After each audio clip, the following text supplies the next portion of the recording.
Today we're talking about the late 17th century, early 19th century French makers of the Paris school, particularly Francois Lui Peak and Jean-Baptiste Vuillaume.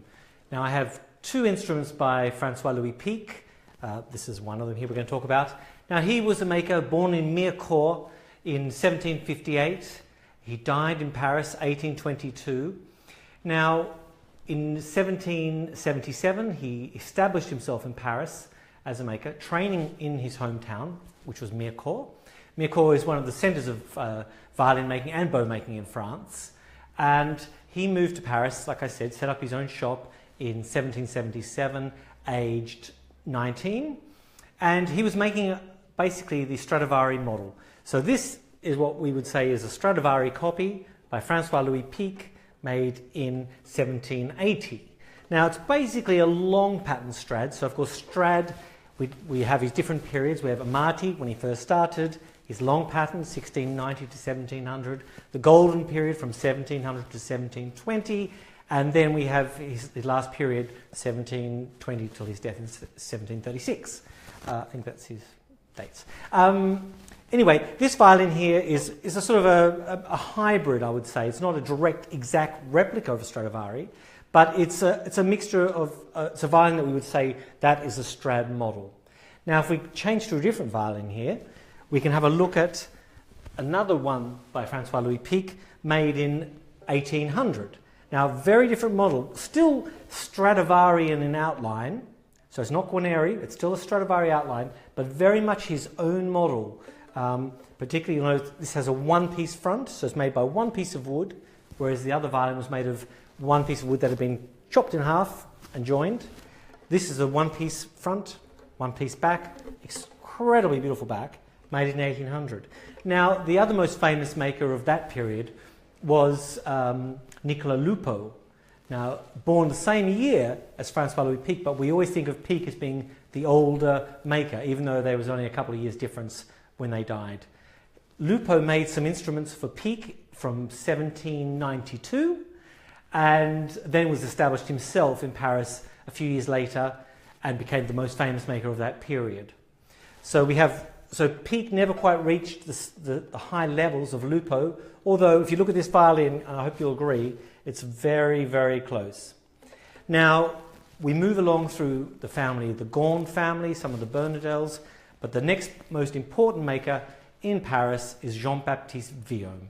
He was born in 1798, son of Claude Francois Vuillaume the fourth out of seven people called Claude Francois Vuillaume, all violin makers. So really it was established quite early. Jean-Baptiste Vuillaume was going to be a violin maker because everyone in his family was violin makers. None of them were anywhere near as good as him. And I'm not going to talk too much about Vuillaume because I could spend all day talking about him. He was such an important maker. And we would say, and I'm putting my neck out there saying that he is the one true genius after Stradivari and Guarneri. So in my book we have Stradivari and Guarneri. The next most important thing would be Jean-Baptiste Vuillaume, purely because he changed violins. The design that we know, the modern setup today, we know is being set up by Vuillaume. He was very instrumental in bow making. So all the greatest bow makers in the world have worked for Vuillaume of that period. So you have Pique, Malines, Violin, the list goes on and on. Now I'll show you a nice violin of Jean-Baptiste Vuillaume. Here we have a 1848 Stradivari copy. You'll see it there. That back is exquisite, as is the front. Now, there were very few makers from that period that could make on this level. So if you think 1848, the two big Italian makers of that period, Presenda and Rocca, were his competition. But as far as I'm concerned, because Jean-Baptiste Vuillaume could do it all, he is without doubt the true genius. Now, of course, they say there were 3,000 instruments from the Vuillaume workshop. He didn't make them all. We don't exactly know at what stage he took over. He probably did most of the varnishing, we think, but he had people like Deraze, Mocotel, Mermiot, Bailly, they all worked for him. So he had a big workshop of people churning out these instruments at every level. This violin, 1848 Stradivari copy, is certainly at the highest of his output. I guess I would say that I've seen maybe 100 Vuillaumes in my life, maybe 150, of which I'd say there were 10 violins that are at the top, and this is without doubt one of them.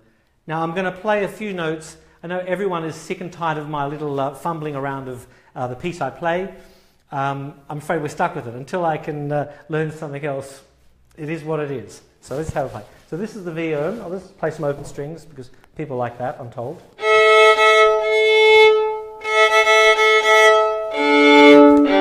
Very ring.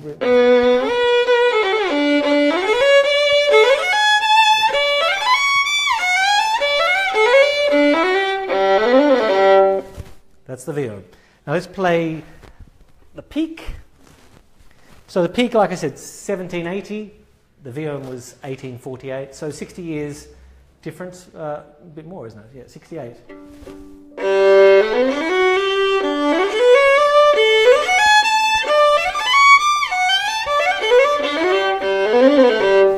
Excuse the intonation. So there you have it. That's the Francois Lui Peak. For a long time, Francois Lui Peak was probably more sought after than Vuillaume. Things have changed. Now there's quite a significant price difference between the two. One thing you do know is if you get a Pique, you know it's made by the one person, whereas Vuillaume, you sort of think, well, it did come from his workshop. But both very important makers, and I hope you've enjoyed my ramble on today. Thank you very much, and I'll see you next Friday.